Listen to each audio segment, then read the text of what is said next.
नमस्कार श्रोते हो. महाराष्ट्राच्या पवित्र भूमीत अनेक महान व्यक्तिमत्वांनी जन्म घेऊन या देशाला नवी दिशा दिली.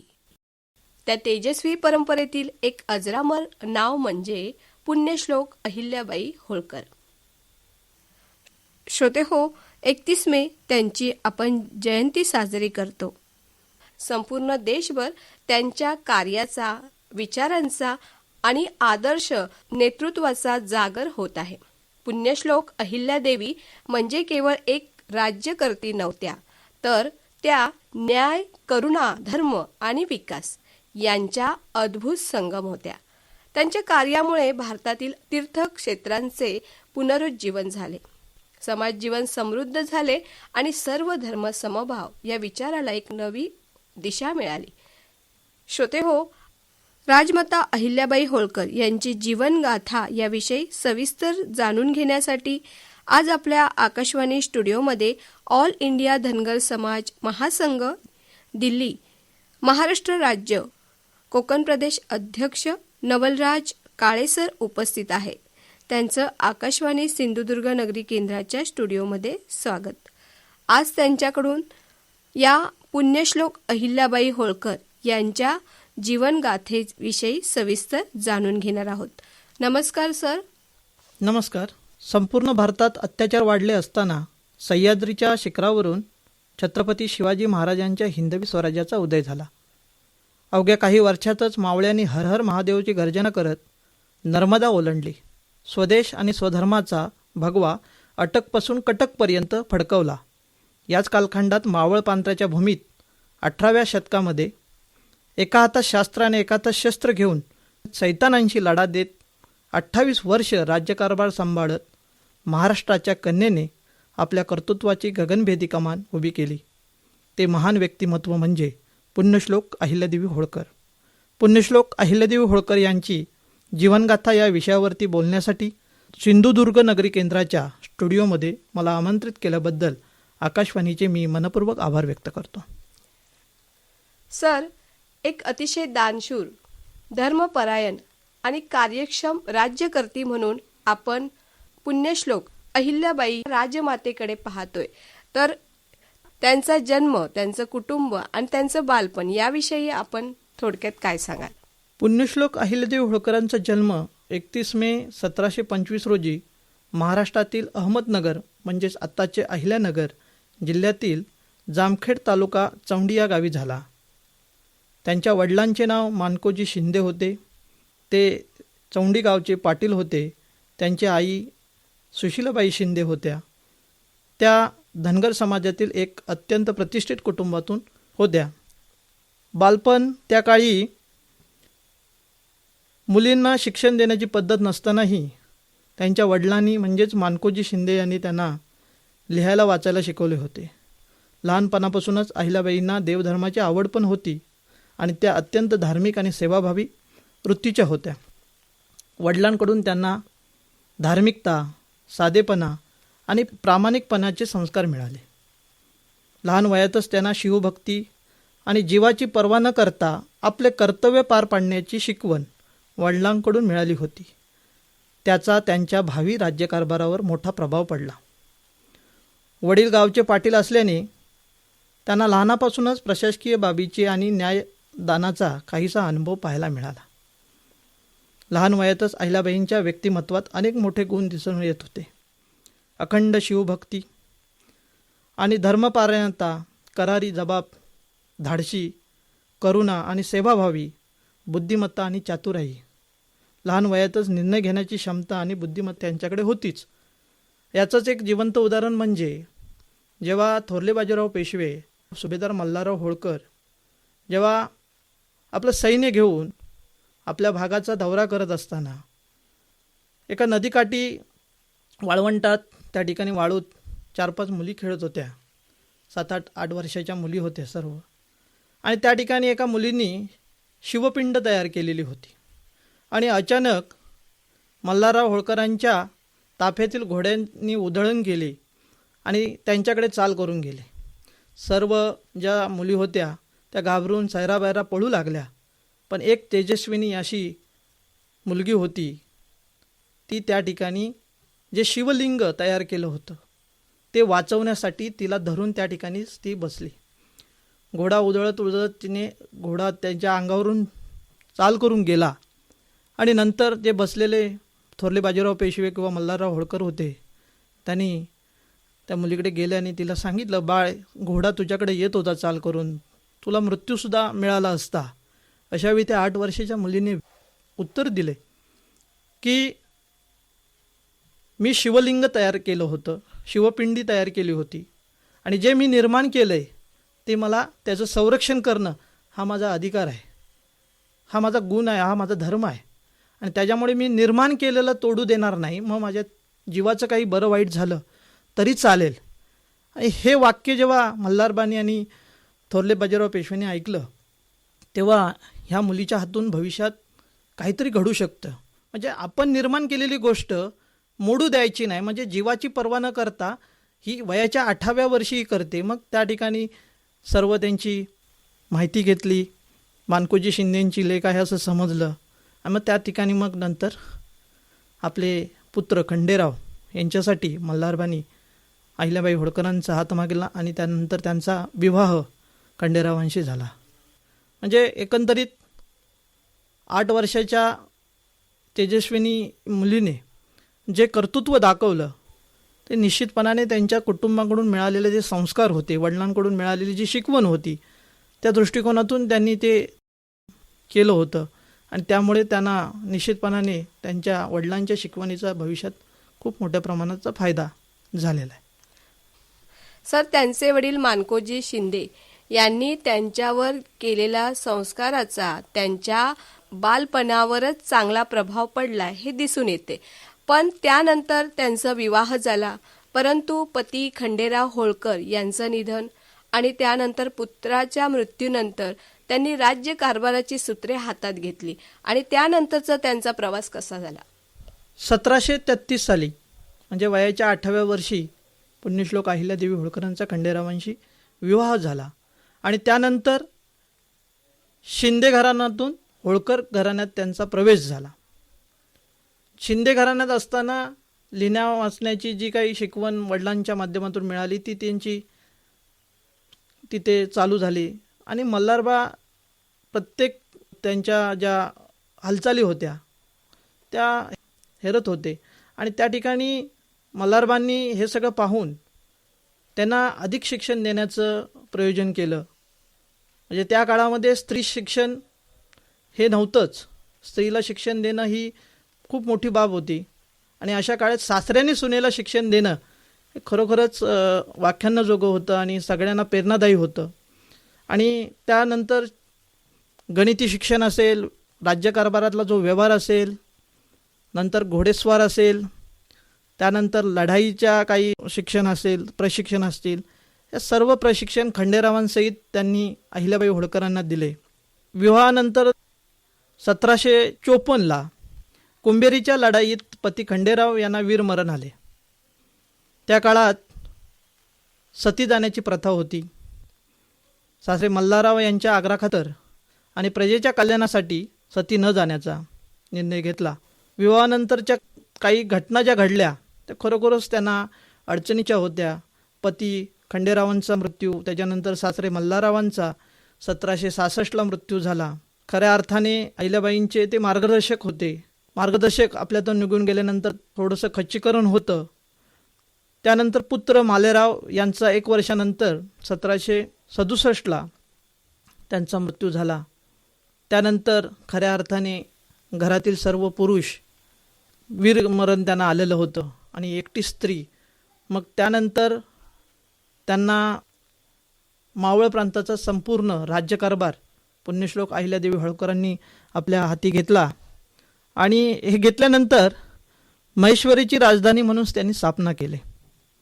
त्यांनी इंदोरऐवजी नर्मदा नदीच्या काठावर असलेल्या या महेश्वराला आपली राजधानी बनवली आणि तिचा विकास.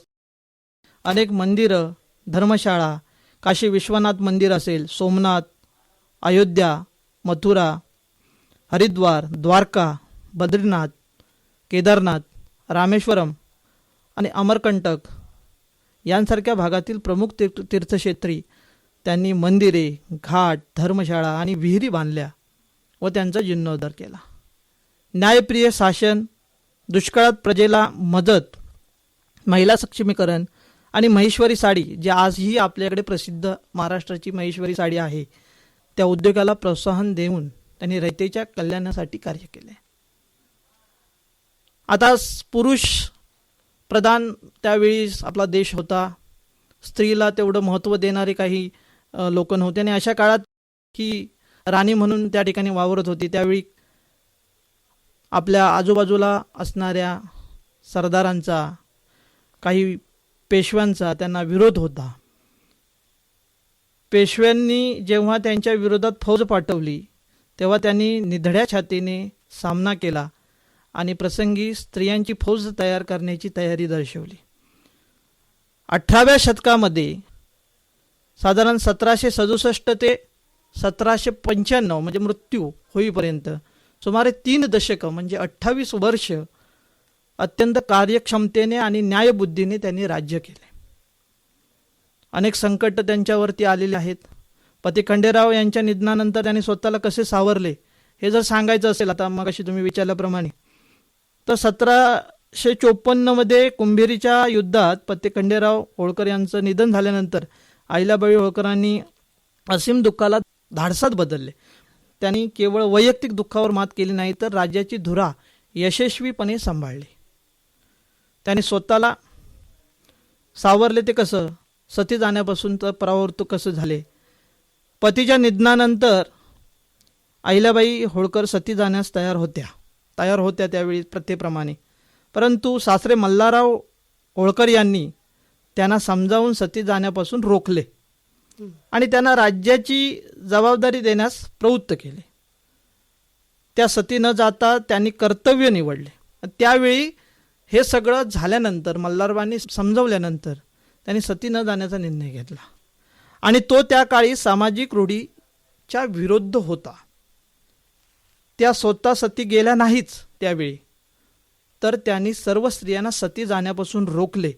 म्हणजे त्या स्वतः गेल्या नाहीत आणि जी अनिष्ट प्रथा होती, जी पती मेल्यानंतर त्या ठिकाणी पत्नीने सुद्धा सती जायचं आहे, मरणाकडे आपला पाऊल उचलायचं आहे, तर ह्या अनिष्ट प्रथा देखील पुण्यश्लोक अहिल्यादेवी होळकरांनी कायमस्वरूपी बंद केली. प्रशासनात लक्ष केंद्रित केलं. दुःखातून बाहेर पडण्यासाठी त्याने आपले राज्यकारभारावरती लक्ष केंद्रित केले. मल्हाररावांनी त्यांना युद्धाचे डावपेच शिकवलेच होते, प्रशासनाचे शिक्षण दिलेच होते. अहिल्याबाई अत्यंत शिवभक्त होत्या. राज्यकारभार श्री शंकर, शिव म्हणजे ईश्वर यांना समर्पित केले आणि स्वतःला केवळ त्यांची सेविका मानून सेवा केली. छत्रपती शिवाजी महाराजांचे आदर्श डोळ्यासमोर ठेवून छत्रपती शिवाजी महाराजांनी जे स्वराज्य निर्माण केलं, या स्वराज्यावरती होणारे आघात, या हिंदू देवळं असतील, त्यावेळी औरंगजेबाने किंवा इतर जे काही अब्दाली असेल, मोगल असतील, त्यावेळी इंग्रजांचाही त्या ठिकाणी भर होता.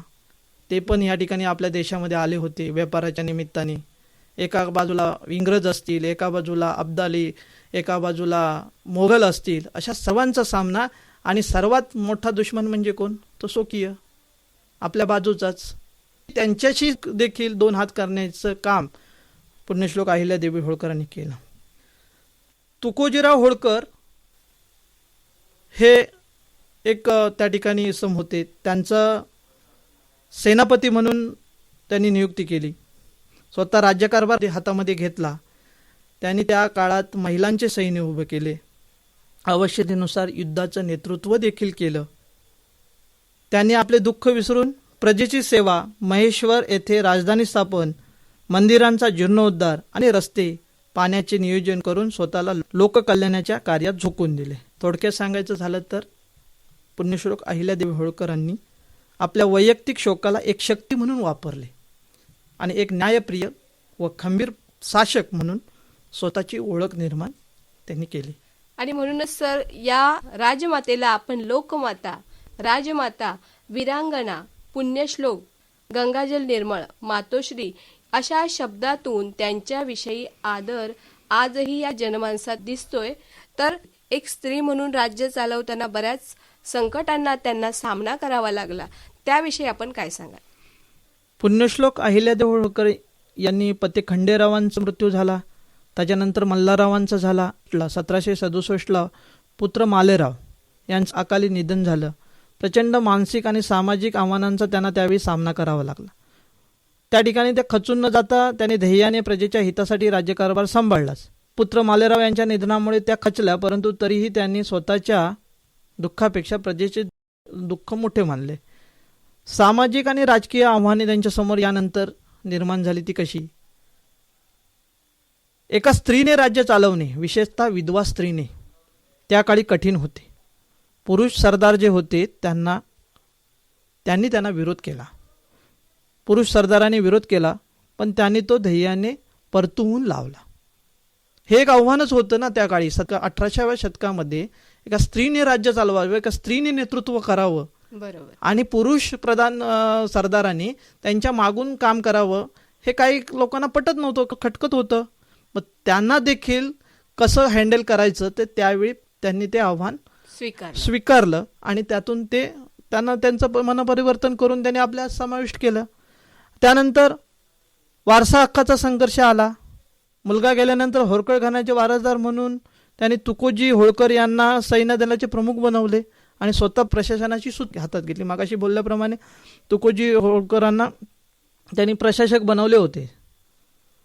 त्यानंतर बंडखोरी, मालेरावांच्या मृत्यूनंतर शेजारील राज्यांनी तसेच किंवा आपले स्वकीय असतील यांनी बंडखोरी केली. त्याच्यामध्ये राघोबादादा पेशवा यांनी पण बंडखोरी केली होती. आणि इतिहासामध्ये राघोबादादा आणि अहिल्याबाई होळकरांचं जे पत्र युद्ध झालं ते आपल्या जागतिक लेवलचं ते विषय आहे. त्याच्यामध्ये पण कसं आहे की स्वतःचे सैन्याचे नेतृत्व करून अहिल्याबाई होळकरांनी त्यावेळी राघोबादा पेशव्यांना सुद्धा कसं अडवलं त्याचं जिवंत उदाहरण आपल्याकडे चांगल्या प्रकारचं आहे. अहिल्याबाई होळकरांच्या आयुष्यातील एक अत्यंत महत्त्वाचा आणि धाडसी प्रसंग होता तो सुभेदार मल्हारराव होळकर यांचा जो मृत्यू झाला आणि मालेरावांचा मृत्यू झाला. त्यांच्या मृत्यूनंतर साम्राज्यात निर्माण झालेल्या अस्थिरतेचा फायदा घेण्यासाठी शेजारील राज्य आणि खुद्द राघोबा पेशवे म्हणजे राघोबादादा यांनी बंडखोरीचा प्रयत्न केला होता. या प्रसंगाचे काही तपशील आपल्याला सांगू इच्छितो मी. मालेरावांच्या अकाली मृत्यूनंतर राज्याच्या गादीवर एक महिला पुण्यश्लोक अहिल्यादेवी होळकर राज्य करत आहे हे पाहून राघोबा पेशव्यांना आणि होळकरांचे दिवाण जे गंगाधरराव होते यांनी अहिल्याबाईंना सत्तेतून दूर करण्याचा डाव रचला. राघोबादादांना त्यांनी पत्र पाठवलं आणि सांगितलं ही स्त्री आहे, अबला आहे, विधवा आहे, हताश झालेली आहे, घरातील सगळे पुरुष मंडळी मृत्युमुखी पडलेले आहेत आणि त्याच्यामुळे तुम्ही चाल करून या राज्यावरती आणि हे राज्य तुम्ही मिळवा, या गादीचे राज्य तुम्ही व्हा, आपण सर्वांनी तो राज्यकारभार करू.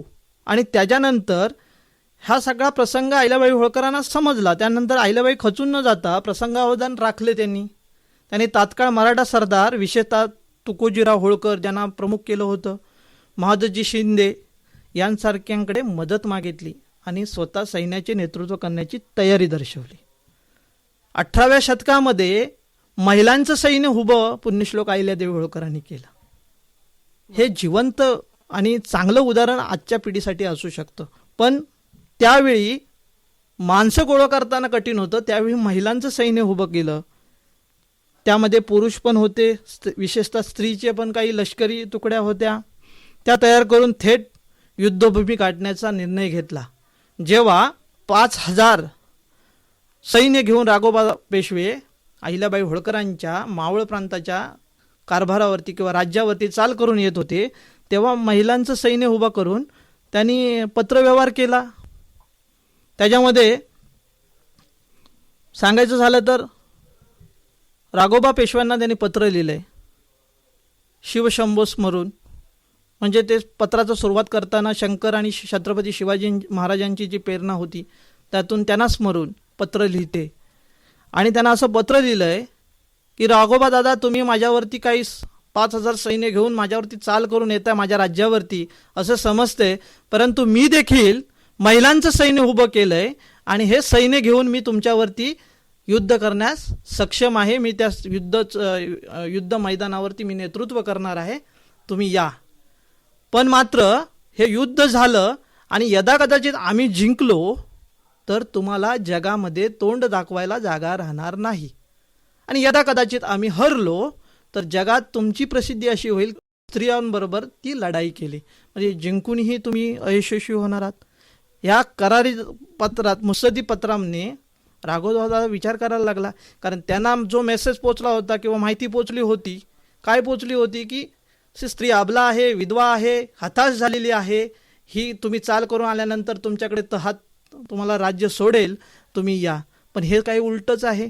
या ठिकाणी तर महिलांचं सैन्य त्यांनी उभं केलेलं आहे आणि हे सगळं चाल करून येते म्हटल्यानंतर राघोबा पेशवांनी मातेस पुन्हा पत्र केले की आम्ही तुमच्यावरती युद्धासाठी चाल करून येत नसून आम्ही तुमचं सांत्वन करायला येत आहोत. मालेराव गेलेत, त्याच्यासाठी तुमचं सांत्वन करायला येत आहोत. आम्ही सांत्वन करून आल्या वाटी परत आम्ही जाणार आहोत. त्या ठिकाणी त्या भेटी होतात. पुण्यश्लोक अहिल्यादेवी होळकर मनातल्या मनात म्हणतायत की तुम्ही कशासाठी येत होता आणि आता तुम्ही कशा पद्धतीने मागे जाणार आहात किंवा आम्हाला हे सांगताय, हे आम्हाला माहिती आहे. मग त्यानंतर पुण्यश्लोक अहिल्यादेवी होळकरांनी सांगितलं, त्यावेळी प्रथा होती की इतर प्रांतातला एखादा सरदार, सुभेदार किंवा राजा आपल्याकडे आला, काही पाहुणचार करायचा असतो, त्याची उठबस करायची असते. पण पुण्यश्लोक अहिल्यादेवी होळकरांनी सांगितलं की यावेळी तुमचा पाहुणचार होऊ शकणार नाही, कारण तुम्ही सांत्वनास आलेला आहात. त्यामुळे पुन्हा एकदा 5,000 सैन्याची फौज घेऊन माझ्या राज्यात या. जो आजपर्यंत राजांना आम्ही सन्मान दिला त्या पद्धतीचा सन्मान तुम्हाला पुढच्या वेळी देण्यात येईल, अशा प्रकारचं सांगितल्यानंतर म्हणजे ते युद्ध न करता देखील एखादं युद्ध जिंकता येतं हे जगाच्या पटलावरचे कोणी दाखवून दिलं असेल तर ते पुण्यश्लोक अहिल्यादेवी. हे मोठं आव्हानच होतं ना.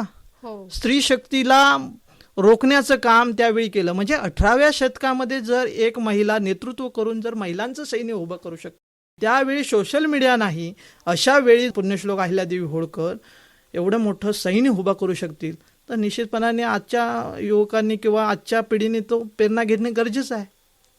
सर, म्हणजे एवढी सगळी त्यांना आलेली आव्हानं त्यांनी स्वीकारली आणि त्यातून एक कार्यक्षम राज्यकर्ती म्हणून एक प्रशासनाची जी रचना आहे ती त्यांनी मजबूत केली.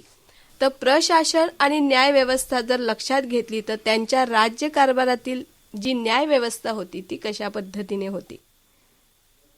राज्यकारभाराची सुरुवात खऱ्या अर्थाने पुण्यश्लोक अहिल्यादेवी होळकरांनी जी केली ती 1767 मध्ये इंदोरच्या होळकर साम्राज्याची त्यांनी धुरा सांभाळली.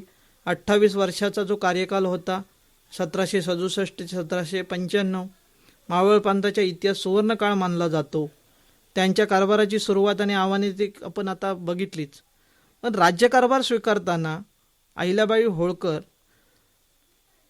कुटुंबातील दुःखद घटना, त्या आता मगाचपासून आपण बोलतोय, त्या राज्यकारभाराचा वारसा, पुरुषांचं वर्चस्व असलेल्या काळात स्त्रीने राज्य चालवणे, हे पण आव्हान त्यांच्याकडे होतं.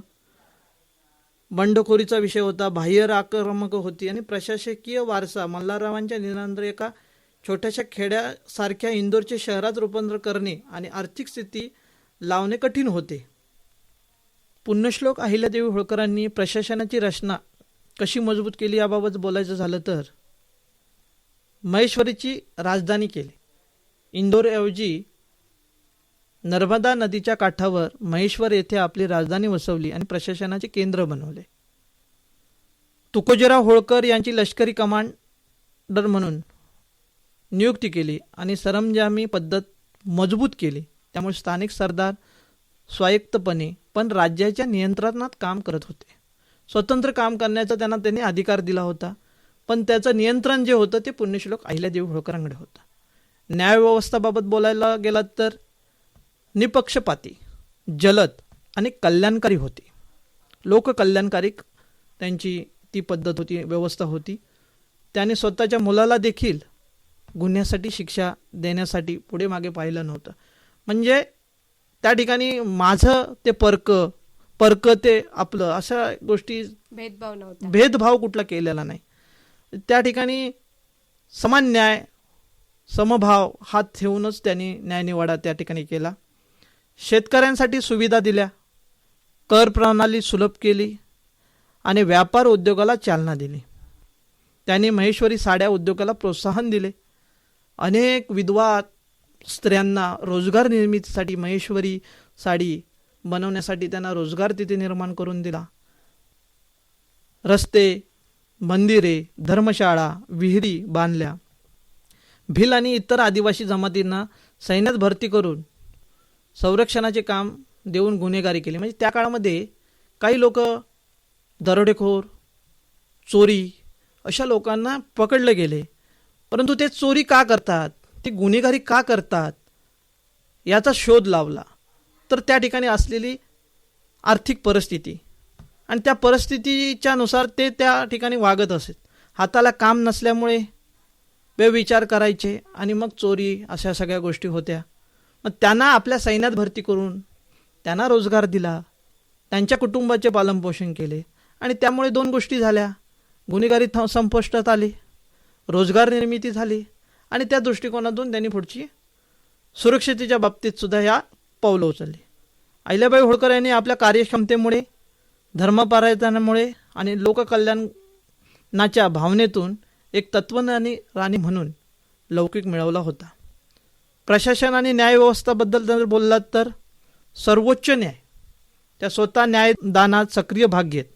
म्हणजे ती न्याय निवाडा करण्यासाठी कोणाला तरी पाठवा, सरदाराला पाठवा, प्रमुखाला पाठवा असं नाही, तर त्या स्वतः त्या ठिकाणी जात दररोज जनतेच्या तक्रारी म्हणजे जनता दरबार भरवून त्यांच्या प्रश्न ऐकत असत. निपक्षता न्याय करताना ते नातेसंबंध आपण मगाशी बोललो, आपुलकीपेक्षा धर्माला आणि कर्तव्याला ते महत्त्व देत असत. गुन्हेगारांना सुधारण्याची संधी, आताच आपण बोललो तशी त्यांना सुधारण्याची संधी दिली, त्यांना रोजगार निर्माण करून दिले. गंभीर गुन्ह्यांसाठी कठोर शिक्षाही केली. म्हणजे त्यातल्या त्यात आणि गंभीर जर गुन्हा कोणी केला असेल तर ते शिक्षेस पात्र असेल तर त्याला शिक्षाही केली. विधवांची मालमत्ते जप्तीची जी जुनी परंपरा होती ती रद्द केली होती. श्रोते हो, पुण्यश्लोक राजमाता अहिल्याबाई होळकर यांच्या महान कार्याबद्दल आज आपण काळेसर यांच्याकडून जाणून घेतलं की त्यांच्या आयुष्यातील अनेक प्रेरणादायी कार्याचं महत्त्व. परंतु वेळेअभावी ही मुलाखत आपण इथेच थांबूया. उद्याच्या भागात पुन्हा त्यांच्या कार्याची अधिक सखोल माहिती घेऊया. तोपर्यंत नमस्कार.